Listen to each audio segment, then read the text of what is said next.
Hello students, let's resume our Haryana GK quick revision series.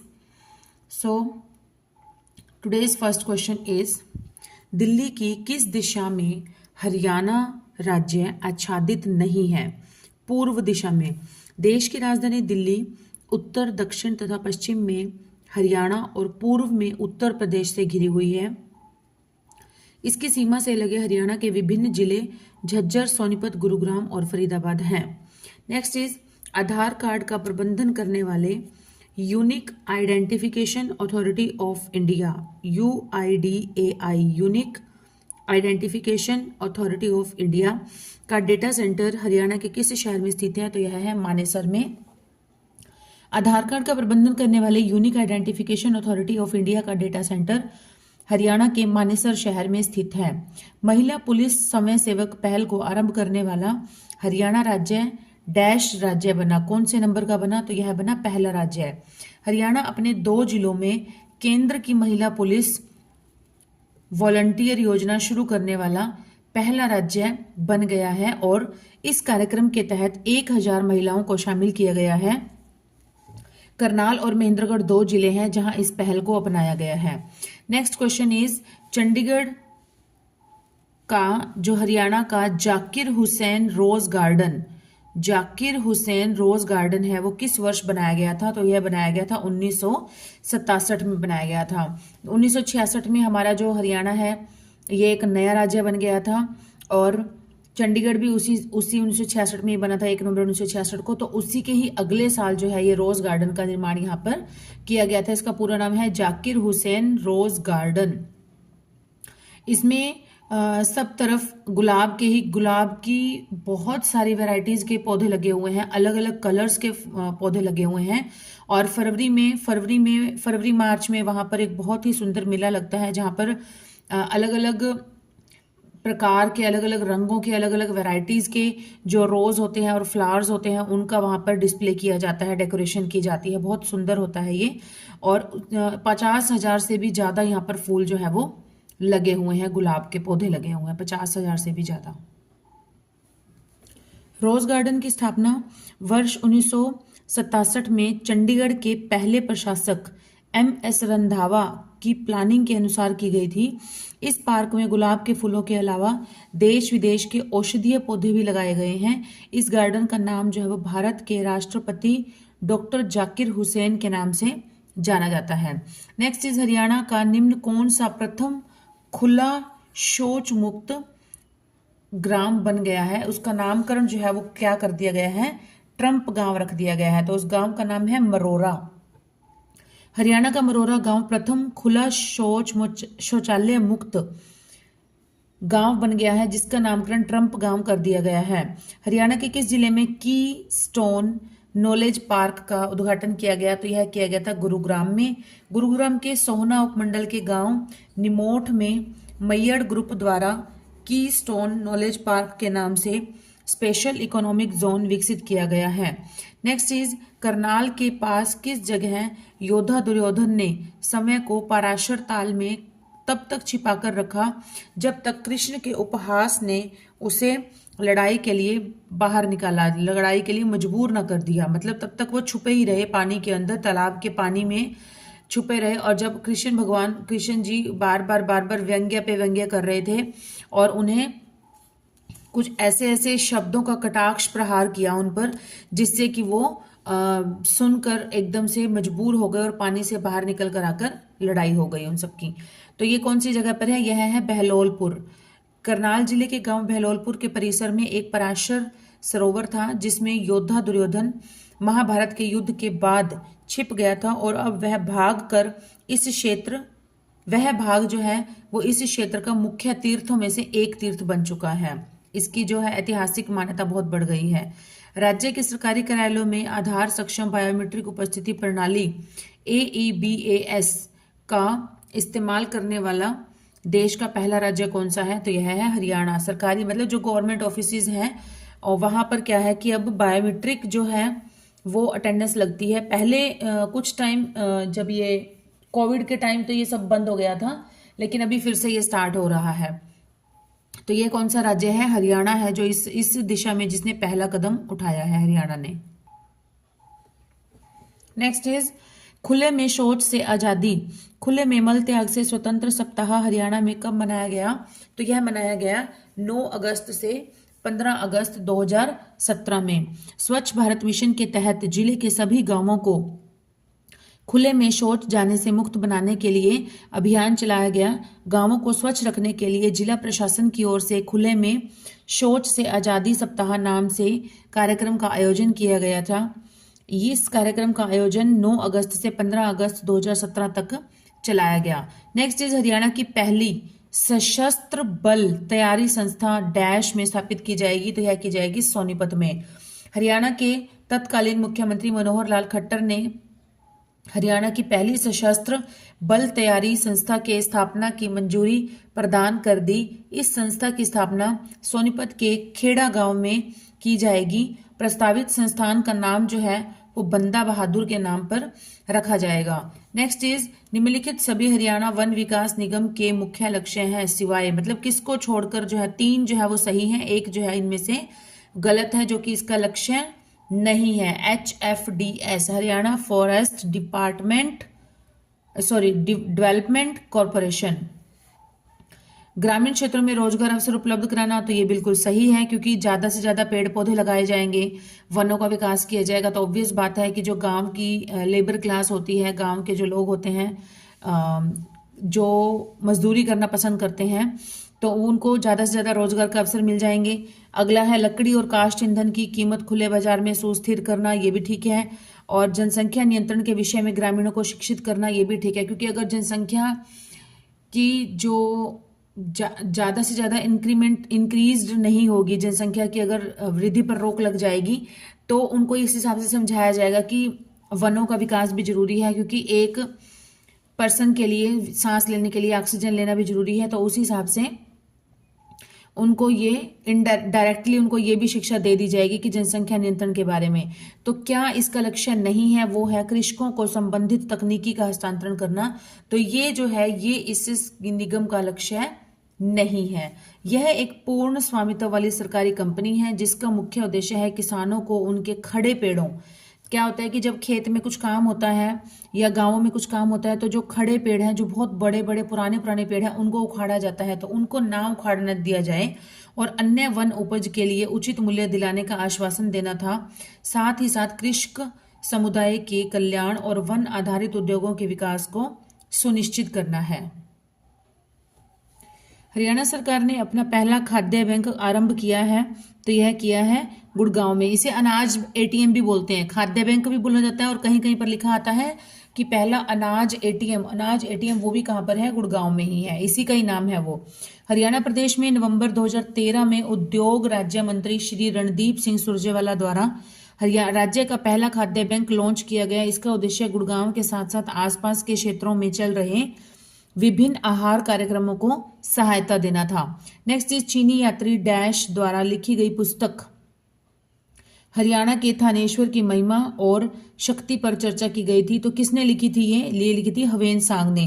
प्रसिद्ध चीनी यात्री हवेन सांग 629 ईस्वी में गांधार के रास्ते भारत की यात्रा पर आया था और करीब 15 वर्षों तक भारत का भ्रमण किया तथा सम्राट हर्षवर्धन की राज्यसभा में रहकर CU की नामक पुस्तक की रचना की। इस पुस्तक में उसने सम्राट हर्ष की राजधानी कन्नौज तथा थानेश्वर की तत्कालीन सामाजिक आर्थिक व्यवस्था तथा नगर संयोजन व उसकी महिमा के बारे में चर्चा की है। तो ये किसने लिखी है? हवेन सांग ने लिखी है। हवेन सांग चीनी यात्री था। किसके शासनकाल में आया था? ये हर्षवर्धन के शासनकाल में आया था। और कब आया था? 629 ईस्वी में आया था और 15 वर्ष तक भारत में ही टिका रहा था और इसने पुस्तक लिखी थी CU की। देखिए, जो उस समय सम्राट होगा तो ऑब्वियस बात है जो भी पुस्तक कोई भी राइटर जो है वो किसी के बारे में लिखेगा तो उस जो सम्राट होगा उसकी प्रशंसा के बारे में और उसके ही सामाजिक और राजनीतिक कार्यों के बारे में लिखा जाएगा। नेक्स्ट इज आजादी से पहले यमुनानगर का लकड़ी बाजार डैश के नाम से प्रसिद्ध था, तो ये किसके नाम से प्रसिद्ध था? ये था अब्दुल्लापुर मंडी। आजादी से पूर्व 1947 से भी पहले यमुनानगर का जो लकड़ी बाजार था वह अब्दुल्लापुर मंडी के नाम से जाना जाता था। यह मंडी 100 वर्ष से भी अधिक पुरानी मंडी है। नेक्स्ट, हरियाणा में राजा जन्मेजय का संबंध किस नगर से है? तो यह है सफीदों से। हरियाणा में राजा जन्मेजय का संबंध सफीदों शहर से है। जन्मेजय पांडवों के पौत्र राजा परीक्षित के पुत्र थे। इस स्थान का संबंध महाभारत से था। नेक्स्ट इज, हरियाणा में सर्वप्रथम रेलगाड़ी कहाँ चली थी? तो यह चली थी दिल्ली से रेवाड़ी। 1873 को पहली बार मीटर गेज रेलगाड़ी तत्कालीन राजपुताना मालवा रेलवे ने चलाई थी। यह रेलगाड़ी दिल्ली से रेवाड़ी के बीच 84 किलोमीटर लंबी मेन लाइन पर सोल्ट वर्क डिपो तक चलाई गई थी। यह पहली रेलगाड़ी मीटर गेज वाली कमर्शियल रेलगाड़ी थी। दिल्ली रेवाड़ी मेन लाइन पर मालगाड़ी तथा यात्री रेलगाड़ी दोनों चलती थी। नेक्स्ट इज, किस स्थान पर मेट्रो रेल सुविधा नहीं है? तो यह है दिल्ली झज्जर। दिल्ली से झज्जर तक मेट्रो रेल की सुविधा नहीं थी।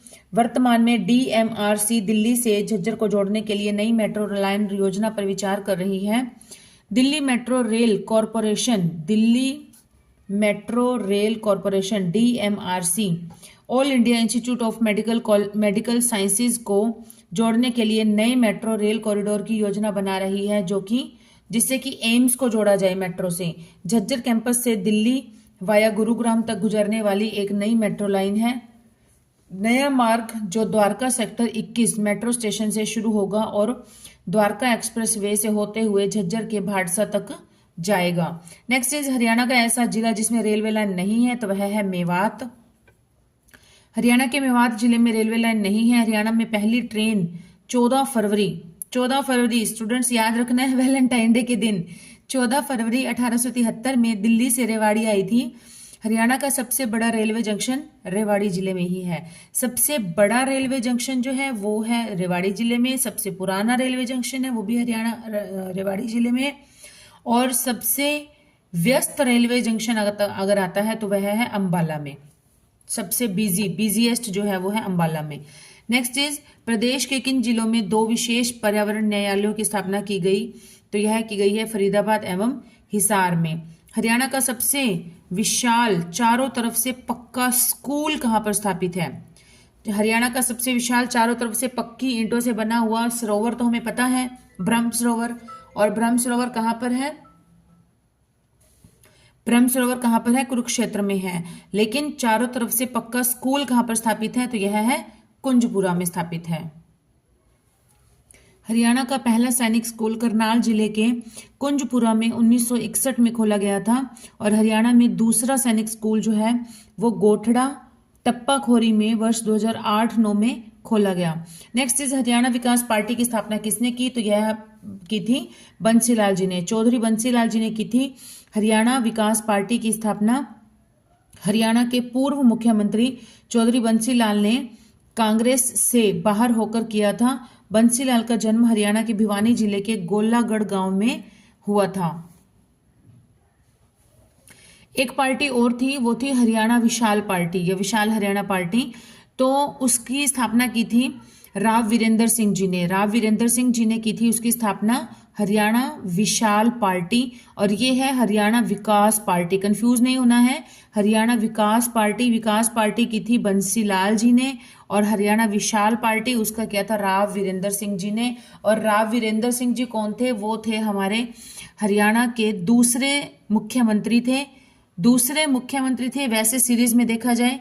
और अगर गैर कांग्रेसी पूछा जाए, हरियाणा के गैर कांग्रेसी प्रथम, मतलब वो कांग्रेस पार्टी से बिलोंग नहीं करते थे, इसलिए वो गैर कांग्रेसी पार्टी से जो थे वो थे प्रथम, मतलब फर्स्ट थे गैर कांग्रेसी। और वैसे सीरीज में थे वो दूसरे नंबर के थे, राव वीरेंद्र सिंह। और उन्होंने पार्टी बनाई थी हरियाणा विशाल पार्टी, जो कि कुछ समय चलने के बाद कांग्रेस में ही मर्ज हो गई थी। और ये है हरियाणा विकास पार्टी। इसकी स्थापना की थी बंसीलाल जी ने, जिन्होंने शराबबंदी करवाई थी। नेक्स्ट इज, हरियाणा में प्रथम डाकघर पासपोर्ट सेवा केंद्र कहाँ खोला गया था? तो यह खोला गया है करनाल में। हरियाणा के तत्कालीन मुख्यमंत्री मनोहर लाल खट्टर ने 25 मार्च 2017 को करनाल में राज्य के पहले डाकघर पासपोर्ट सेवा केंद्र का उद्घाटन किया, जो विदेश मंत्रालय और डाक विभाग का एक संयुक्त उद्यम है। उन्होंने यह भी घोषणा की कि करनाल के अलावा हिसार और फरीदाबाद में भी जल्द ही 2 और पासपोर्ट सेवा केंद्र शुरू किए जाएंगे। नेक्स्ट इज हरियाणा में प्रस्तावित कुम्हारिया नाभिकीय संयंत्र का स्थल कहाँ पर है? तो यह है फतेहाबाद में। कुम्हारिया नाभिकीय संयंत्र हरियाणा के फतेहाबाद जिले में कुम्हारिया और गोरखपुर के गांवों के बीच 2800 मेगावाट क्षमता का संयंत्र स्थापित किया जा रहा है।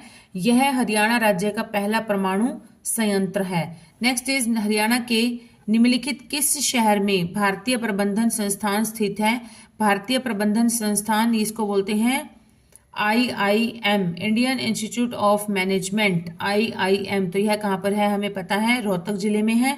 इसकी स्थापना कब हुई थी? 2009 में हुई थी और यह भारत का आठवां प्रबंधन संस्थान है जो कि हरियाणा के रोहतक जिले में है।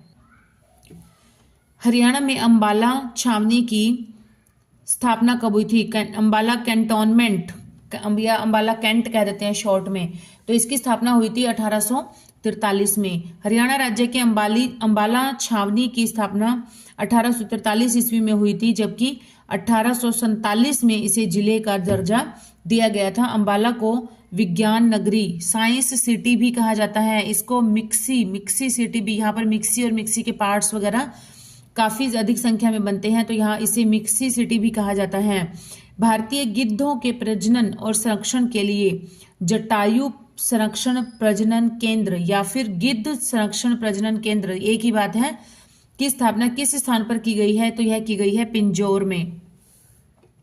जटायु संरक्षण प्रजनन केंद्र गिद्ध संरक्षण और प्रजनन केंद्र है जो पिंजौर हरियाणा में स्थित है। जटायु संरक्षण केंद्र की स्थापना वर्ष 2001 में की गई थी। यह केंद्र वीर शिकारगह वन्य जीव अभयारण्य के भीतर स्थित है। 2011 की जनगणना के अनुसार हरियाणा के डैश गांवों को विद्युतीकरण किया गया है। तो यह किया गया है 6764 2011 की जनगणना के अनुसार हरियाणा के लगभग 6764 गांवों को विद्युतीकरण किया काम पूरा हो चुका है। ये 2016 तक के आंकड़े हैं, क्योंकि उस समय ये क्वेश्चन पूछा गया था, 2017 में पूछा गया था, तो ये 2016 तक का है। नेक्स्ट इज हरियाणा में 2011-12 तक चिकित्सा संस्थानों की कुल संख्या कितनी थी? 11-12 तक, अब तो बहुत बढ़ चुकी है, तो उस समय थी 5। हरियाणा में कभी कभी कोई भी previous question as it is भी डाल दिया जाता है, न्यू डेटा के अकॉर्डिंग नहीं होता है, कभी कभी ऐसे ही एज इट इज ही कॉपी पेस्ट हो जाता है, तो ऐसे ही बनता है। ये हरियाणा में 2011-12 तक कितने थे मेडिकल इंस्टीट्यूट? तो ये थे 5 हरियाणा के अंदर। 2022 तक अगर देखा जाए, 2012 तक 5 थे और सीटें थी 600, और 2022 तक देखा जाए तो ये करीब जो है संख्या हो चुकी है 12। हरियाणा में 2011-12 तक डैश प्राथमिक स्वास्थ्य केंद्र थे, तो यह थे 441। कितने थे? 441। 2011-12 तक हरियाणा में प्राथमिक स्वास्थ्य केंद्र की संख्या थी 441 और उप केंद्रों की संख्या थी 2630 तथा अस्पतालों में बिस्तरों की संख्या थी 10,180 व आयुर्वेदिक, होम्योपैथिक और यूनानी संख्या कितनी थी? 667। हरियाणा में गांवों में अमावस की छुट्टी का क्या संबंध है? अमावस की छुट्टी का संबंध होता है बैलों की छुट्टी की, बैल आज काम पर नहीं जाएंगे। तो भारत सरकार ने भारत का पहला स्मार्ट सिटी बनाने के लिए डैश का चयन किया है, गुरुग्राम का। स्थानीय निवास को सक्षम करने के लिए और प्रौद्योगिकी की मदद से नागरिकों के बेहतर परिणामों के माध्यम से जीवन की गुणवत्ता में सुधार करने तथा आर्थिक विकास को गति देने हेतु भारत सरकार द्वारा स्मार्ट सिटी मिशन की शुरुआत की गई। हरियाणा में 2 स्मार्ट सिटी का चयन किया गया है, तो यह है फरीदाबाद और करनाल।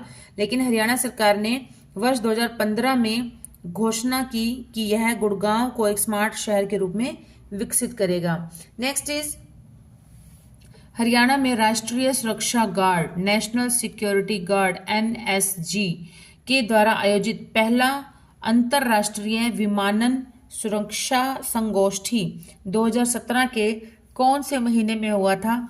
तो यह हुआ था जुलाई में। हरियाणा में NSG द्वारा आयोजित पहला अंतरराष्ट्रीय विमानन सुरक्षा संगोष्ठी 2017 का आयोजन जुलाई महीने में हुआ था। इस संगोष्ठी का उद्देश्य जो था वो सभी प्रमुख हितधारकों को एक ही छत के नीचे लाना था। हरियाणा में आयोजित एंटी रोमियो दस्ते का क्या नाम है? तो यह है ऑपरेशन दुर्गा। एंटी रोमियो दस्ते का नाम है ऑपरेशन दुर्गा। और एंटी रोमियो जो है ये है यूपी में, जो यूपी में इस तरह का दस्ता बनाया गया है, जो यूपी में इस तरह का कार्य चल रहा है, उसका नाम, जो प्रोजेक्ट का नाम है वो है एंटी रोमियो। और हमारे हरियाणा में उसी की तर्ज पर ही ऐसा बनाया गया है ऑपरेशन, तो उसका नाम रखा गया है ऑपरेशन दुर्गा। हरियाणा में आयोजित एंटी रोमियो दस्ते का नाम है ऑपरेशन दुर्गा। हरियाणा राज्य सरकार ने 13 अप्रैल 2017 को ऑपरेशन दुर्गा का शुभारंभ किया। ऑपरेशन दुर्गा राज्य में मंचलों के खिलाफ कार्रवाई करेगा। हरियाणा सरकार ने शहीद उधम सिंह की शहादत दिवस पर किस तारीख को अवकाश घोषित किया है? तो यह किया है 31 जुलाई प्रतिवर्ष, मतलब हर साल 31 जुलाई को शहीद उधम सिंह जयंती मनाई जाती है, उस दिन अवकाश रहता है। हरियाणा सरकार ने शहीद उधम सिंह की शहादत दिवस पर 31 जुलाई को प्रतिवर्ष अवकाश घोषित किया है। उधम सिंह जलियांवाला बाग की घटना से काफी विचलित थे।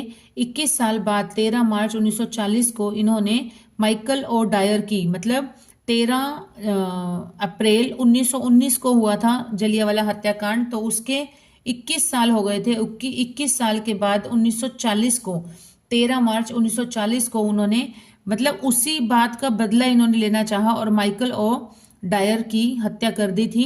इन्हें गिरफ्तार कर लिया गया था और इस जुर्म में इन्हें 31 जुलाई 1940 को फांसी दे दी गई थी। हरियाणा के पर्यावरण मंत्री कौन हैं? तो जिस समय ये प्रश्न पूछा गया था उस समय थे विपुल गोयल जी। अभी जो वर्तमान में जो नए कैबिनेट मंत्री बने हैं उसके अनुसार है राव नरवीर सिंह जी। राव नरवीर सिंह जी हैं जो कि बादशाहपुर सीट से चुनाव जीते हैं। Next is Ambala police range में कौन सा जिला नहीं आता है? तो यह है कैथल जिला नहीं आता है। अंबाला पुलिस रेंज में कैथल जिला नहीं आता है। अंबाला पुलिस रेंज में अंबाला, यमुनानगर और कुरुक्षेत्र जिले आते हैं। करनाल रेंज में करनाल, पानीपत और कैथल जिले आते हैं। करनाल हरियाणा को 5 पुलिस रेंज में बांटा गया है। नेक्स्ट है स्वच्छ भारत अभियान में महिलाओं की भूमिका पर प्रकाश डालने के लिए हरियाणा में इनमें से किसकी शुरुआत की गई है? तो यह की गई है स्वच्छ शक्ति सप्ताह। स्वच्छ भारत अभियान में महिलाओं की भूमिका पर प्रकाश डालने के लिए हरियाणा में स्वच्छ शक्ति सप्ताह नामक कार्यक्रम की शुरुआत गुरुग्राम जिले से की गई थी। इसके तहत 1 मार्च से 8 मार्च तक स्वच्छ शक्ति सप्ताह का आयोजन किया जाएगा। इसका उद्देश्य स्वच्छता के बारे में महिलाओं को सचेत करके स्वच्छ जिला, स्वच्छ प्रदेश तथा स्वच्छ राष्ट्र के सपने को पूरा करना है। मिहिर भोज के शासनकाल में कौन सा स्थान उत्तरी भारत का वाणिज्यिक केंद्र था? तो यह था पिहोवा। मिहिर भोज के शासनकाल के दौरान पिहोवा उत्तर भारत का व्यापारिक केंद्र था। मिहिर भोज प्रथम के 822 ईस्वी के पिहोवा अभिलेख से यह ज्ञात होता है कि उनके समय में पिहोवा उत्तरी भारत का बहुत बड़ा व्यापारिक केंद्र था। नेक्स्ट इज भारत में खुले में शौच से मुक्त राज्यों में हरियाणा का स्थान कौन सा है? तो यह है 5वां स्थान। भारत में खुले में शौच से मुक्त राज्यों में हरियाणा का जो भारत में जो स्थान है हरियाणा का वो है 5वां। और हरियाणा के अंदर जो गांव है वो है मुरेरा गांव। इससे पहले सिक्किम है, फर्स्ट नंबर सिक्किम है, हिमाचल प्रदेश है, केरल है और उत्तराखंड है। इनको खुले में शौच मुक्त राज्य घोषित किया जा चुका था। नेक्स्ट इज हरियाणा में श्रम दिवस किस दिन मनाया जाता है? तो यह मनाया जाता है विश्वकर्मा दिवस के दिन, जो कि होता है दिवाली से अगले दिन मनाया जाता है विश्वकर्मा डे। उस दिन रेस्ट होता है और छुट्टी होती है उस दिन की। हरियाणा में श्रम दिवस विश्वकर्मा दिवस के दिन मनाया जाता है, जबकि पूरे भारत में जो मनाया जाता है वो मनाया जाता है 1 मई को। 1 मई को मनाया जाता है, जो कि जिसे लेबर डे के नाम से भी हम जानते हैं। लेबर डे मजदूरों जैसे श्रम दिवस कहते हैं उसे। नेक्स्ट है कौन से 2 संगठन संयुक्त रूप से हरियाणा के फतेहाबाद जिले में सबसे पुरानी सभ्यता की साइट का निरीक्षण करेंगे? तो यह है नासा और इसरो। नासा राष्ट्रीय aeronautic and space administration, national aeronautics and space administration NASA, और भारतीय अंतरिक्ष अनुसंधान संगठन तो यह है इसरो। ये दोनों मिलकर ही संयुक्त रूप से फतेहाबाद जिले में सबसे पुरानी सभ्यता की साइट का निरीक्षण करेंगे। तो स्टूडेंट्स आज का जो हमारा टॉपिक तो कंप्लीट नहीं हुआ है, लेकिन आज हम यहाँ तक ही पढ़ेंगे। नेक्स्ट वीडियो में हम कंटिन्यू करेंगे इसी टॉपिक को। Till then keep studying and keep hard working and please do support my channel. Okay, bye students.